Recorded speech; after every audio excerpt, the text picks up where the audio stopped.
Mao na ni ang part 2 sa ikas 22nd day nila karon. Ganinang buntag nagbatag man to si kuya. So karon inya na pong gilihiyaan kay ready for tomorrow na ni siya. Dali ra man ni kay gamay man siya. Ano na siya. Guwapa na kay ni niya ang banyo.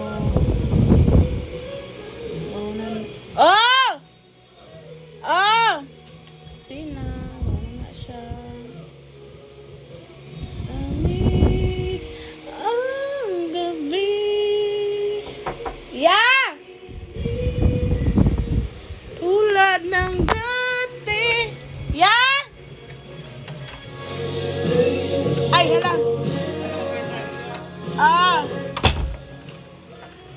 Mauna na siya dira. Mana na. Bye na. Bye.